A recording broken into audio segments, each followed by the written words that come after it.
देखिए कल बताया गया था कि संगत कोण, शीर्षाभिमुख कोण, एकांतर कोण क्या होता है, इसकी वीडियो अगले में बताई जाएगी। अब देखते हैं क्या होता है, संगत कोण क्या है, शीर्षाभिमुख कोण क्या है और एकांतर कोण।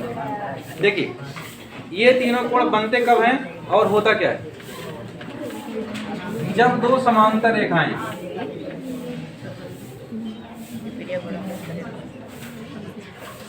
रेखाएं ऐसी रेखाएं होती हैं जिनके बीच की दूरी हर एक स्थान पर समान हो। जैसे मान लीजिए एक रेखा ऐसी है, यहाँ पे इसके बीच की दूरी 5 है मान लीजिए। अब मान लीजिए यहाँ चला गया, ये भी इतने मुड़ जाए, यहाँ भी कितना रहे 5 रहे, यहाँ भी 5 ही रहे और यहाँ भी 5 रहे। यानी ऐसी दो रेखाएं जिसके बीच की दूरी हर एक स्थान पर समान हो। अगर फिर जाके यहाँ मुड़ जाए तो यहाँ जाके ये भी मुड़ जाए ऐसे, क्योंकि हर एक स्थान पे दूरी कितनी होनी चाहिए 5 बराबर होनी चाहिए। अगर हर एक स्थान पे दूरी बराबर है तब उसे कहते हैं क्या, समांतर रेखा। और ध्यान देना, जब दो समांतर रेखाओं को कोई तिर्यक रेखा काटती है, जब दो समांतर रेखाओं को कोई तिर्यक रेखा काटती है तो देखिए इसमें कोण कितने बने हैं। यहाँ कोण देखिए है 1, बिल्कुल ध्यान से देखिएगा। यहाँ कोण है 2, यहाँ हम कर देते हैं 3 को, बिल्कुल ध्यान से देखिए। यहाँ है 4, इसे कर देते हैं कोण 5, ये 6 है, ये 7 है और ये कोण है 8। कोई नाम रख देते हैं A B C D P Q R, यहाँ T रख देते हैं। यह 5 के जैसा लगता है इसलिए T है। अब देखिएगा, अब इसमें संगत कोण क्या होता है, शीर्षाभिमुख कोण क्या होता है, एकांतर कोण क्या होता है। देखिए सबसे पहला है संगत कोण।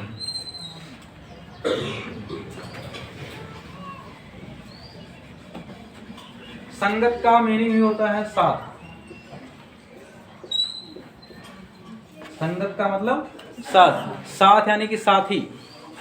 तो साथ में कौन रहता है, साथी, या फिर कहते हैं दोस्त। साथी कह सकते हैं या दोस्त कह सकते हैं। दोस्त वाला कोण यानी कि साथी वाला कोण।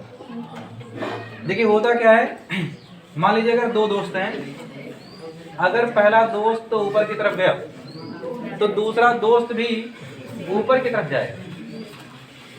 अगर पहला दोस्त नीचे की तरफ गया तो दूसरा दोस्त भी कहाँ जाएगा, नीचे जाएगा। अगर पहला दोस्त आगे की तरफ जाएगा तो दूसरा भी कहाँ जाएगा, आगे की तरफ। अगर पहला दोस्त पीछे जाएगा तो दूसरा दोस्त भी कहाँ जाएगा, पीछे जाएगा। ये दोस्त की क्वालिटी होती है भाई। दोस्ती कैसे होती है, तुम जहाँ जहाँ मैं वहाँ वहाँ, ये दोस्ती होती है। अब देखिए तो हमें वही चीज़ यहाँ ढूंढना है, वही चीज़ यहाँ ढूंढना है। जैसे देखिए यहाँ बन रहा है कोण 1, कोण 1 देखिए जा रहा है इस साइड में। अब हमें ऐसे ही कोण को संगत कहेंगे जो बिल्कुल इसी दिशा में जा रहा हो, इसका मुंह उसी दिशा में हो। ये देखिए 5 है। और अगर किसी कहें देखिए 2 इधर जा रहा है, उल्टा जा रहा है, 3 ये भी उल्टा जा रहा है, 4 ये भी उल्टा जा रहा है। जिधर ये जाए उधर ये भी जाए। अगर 2 इधर जा रहा है तो ऐसा कौन सा कोण जो इधर जा रहा है।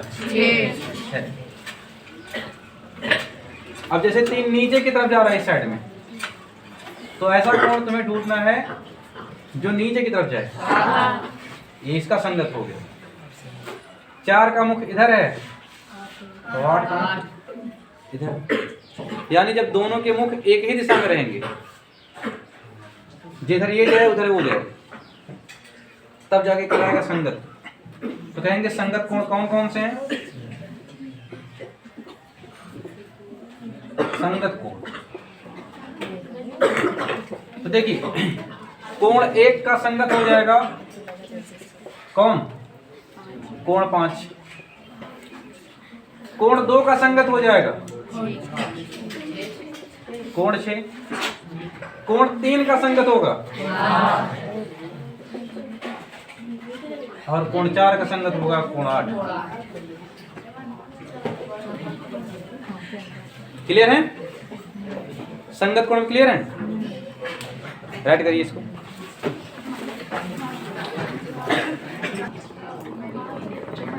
देखिए संगत के बाद आ गया शीर्षाभिमुख कोण।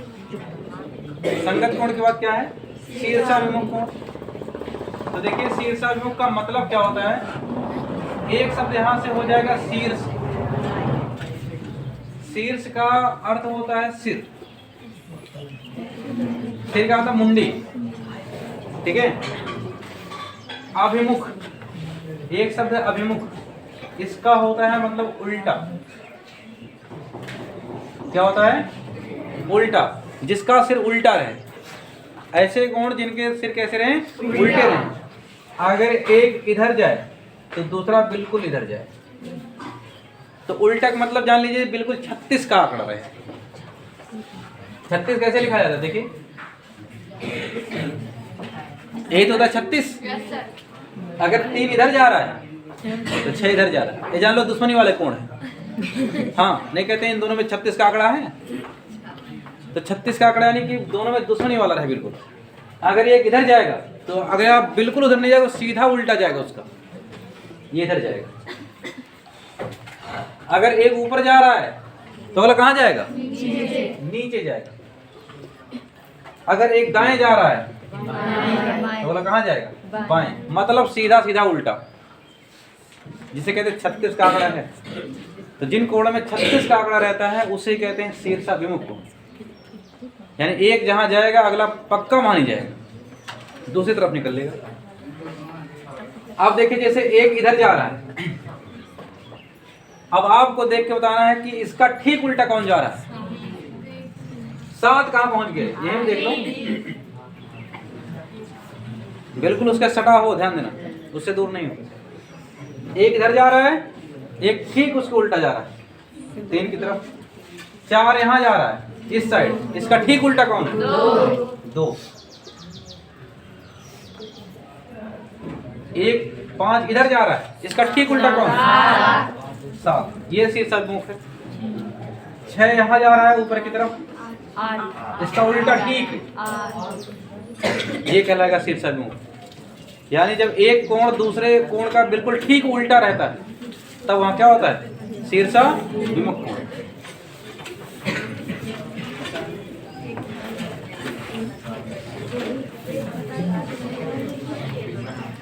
देखिए अब कौन सा कोण किस कोण का शीर्षाभिमुख है? जैसे कोण 1 की बात करें तो कोण 1 का ठीक उल्टा कौन है? कोण 3। कोण 2 का ठीक उल्टा कोण 4। कोण 5 का ठीक उल्टा कोण 7। कोण 6 का ठीक उल्टा कोण 8। ये कहलाएगा आपका शीर्षाभिमुख, यानी बिल्कुल दोनों एक दूसरे के उल्टे रहे।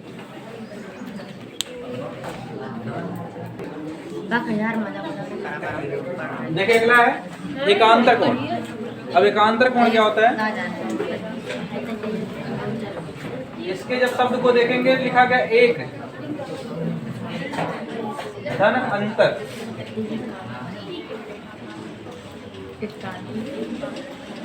एक धन अंतर यानी एक का अंतर, और एक होती है रेखा। किसका अंतर है? रेखा का। ऐसे कोण जिनमें एक रेखा का अंतर हो, और ध्यान देना वो बिल्कुल पास पास के ना हो, बिल्कुल सटे ना हो एक दूसरे से। ऐसे कोण जिनमें एक रेखा का अंतर होता है उसे कहते हैं क्या? एकांतर कोण। अब देखिए जैसे अब कहेंगे 3 और 4 में भी एक रेखा का अंतर है, 1 और 2 में भी एक रेखा का अंतर है, बीच में एक रेखा है, 5 6 में भी है, 8 7 में भी है। क्या एकांतर होंगे? जी नहीं, ऐसे नहीं होना चाहिए। पहली बात तो बाहर वाला छोड़ दीजिए, जो अंदर है उनको देखिए, जैसे 3, 4, 5 और 6। इन अंदर वालों में कौन किसका एकांतर है? अब देखिए 3 का एकांतर 4 नहीं हो सकता। कहेंगे सर जी इसमें एक रेखा का तो अंतर है, तो ध्यान देना हमने कहा कि एक रेखा का अंतर हो लेकिन बिल्कुल उसके पास ना हो। अब कहेंगे 6, तो 6 में देखिए इसके बीच कोई रेखा नहीं आ रही है। अब देखिए 3 का एकांतर कौन होगा? 5। 3 का एकांतर कौन होगा? 5। इसमें देखिए इनके बीच में एक रेखा आ रही है और ये दोनों बिल्कुल पास के भी नहीं है, तब इसलिए कोण 3 का एकांतर कौन हो जाएगा? 5। और 4 का एकांतर कौन हो जाएगा? 6। ऐसे कोण जिनमें एक रेखा का अंतर रहे उसे कहते हैं क्या? एकांतर कोण।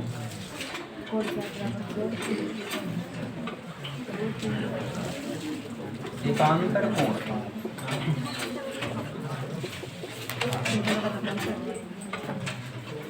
अब देखिए कोण 3 का एकांतर कौन होगा? 3 का एकांतर कोण 5 और कोण 4 का एकांतर कोण 6। ये हो गया एकांतर कोण।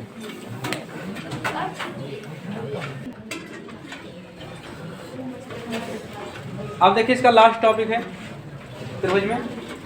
यदि ये त्रिभुज बड़ा वाला छोटे वाले त्रिभुज के समरूप हो जाए तो इसकी कुछ कंडीशन होती हैं, 2 कंडीशन होती है। 2 कंडीशन आपको समझना है क्या होता है। देखिए यदि त्रिभुज ABC समरूप हो जाए त्रिभुज PQR के, यानी यदि आप 2 त्रिभुज को समरूप कर दिए हैं तब क्या होगा? अगर आपने 2 त्रिभुजों को समरूप कर दिया है तब देखिए क्या क्या कहानी होती है उसकी। तो देखिए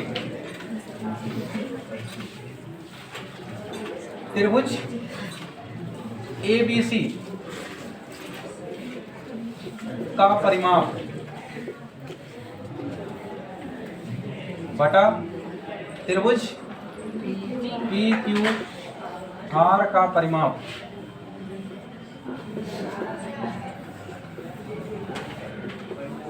ये देखिए इन दोनों का जो अनुपात होता है, अगर 2 त्रिभुज समरूप हैं तो दोनों त्रिभुजों के परिमापों का जो अनुपात होता है उनकी माध्यिकाओं के, देखिए अगर ये माध्यिका है, ये पहली माध्यिका है, ये दूसरी माध्यिका है, ध्यान ले देते माध्यिका मन।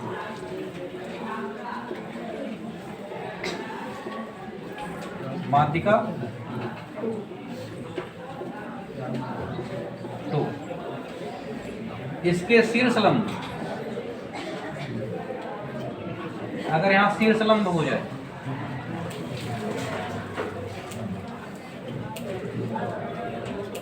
शीर्ष लंब के शीर्ष लंब 1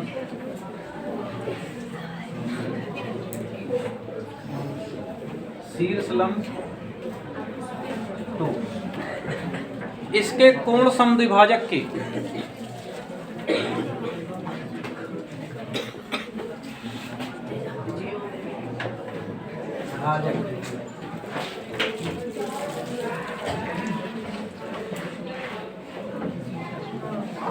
कोण समद्विभाजक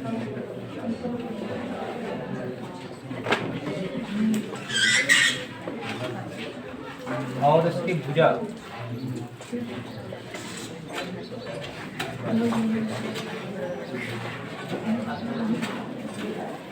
देखिए ये क्वालिटी पहली वाली है। यदि 2 त्रिभुज आपस में समरूप हो जाएं, यदि 2 त्रिभुज आपस में समरूप हो जाएं तो दोनों त्रिभुजों के परिमापों का जो अनुपात है उनकी संगत माध्यिकाओं के, उनके संगत शीर्ष लंबों के, उनके कोण समद्विभाजक के और उनकी भुजाओं के अनुपात के बराबर होता है। सवाल देखिए ऐसे बनता है, कहेगा यदि 2 त्रिभुजों में 2 त्रिभुज ऐसे कहेगा, यदि 2 त्रिभुजों में के परिमाप, यदि 2 त्रिभुजों के परिमाप में 2:3 का अनुपात है, यदि दो त्रिभुजों के परिमापों में 2:3 का अनुपात है तो बताइए उसकी माध्यिकाओं में अनुपात क्या होगा।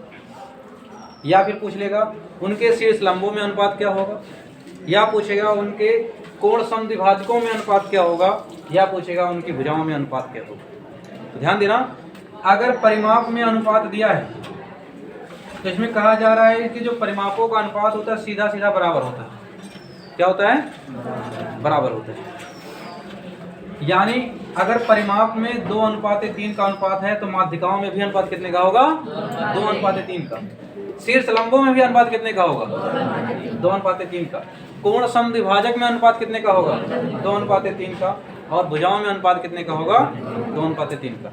इसका उल्टा पूछ लेता है, यदि दो त्रिभुज समरूप हैं और उनके शीर्ष लंबों का अनुपात 3:5 हो तो बताओ उनके परिमापों का अनुपात कितना होगा? कितना होगा? 3:5। पूछ लेगा यदि दो त्रिभुज समरूप हैं, उनके कोण समद्विभाजकों में जो अनुपात है 9:8 का है, तो बताओ त्रिभुज के परिमापों का अनुपात कितना होगा? 9:8। या ऐसे पूछ लेगा, यदि दो त्रिभुज समरूप हैं और उनकी भुजाओं में जो अनुपात है अगर 5:2 का है तो बताओ उनके परिमापों में अनुपात कितने का होगा? पहला समझ गए? लिख लीजिए।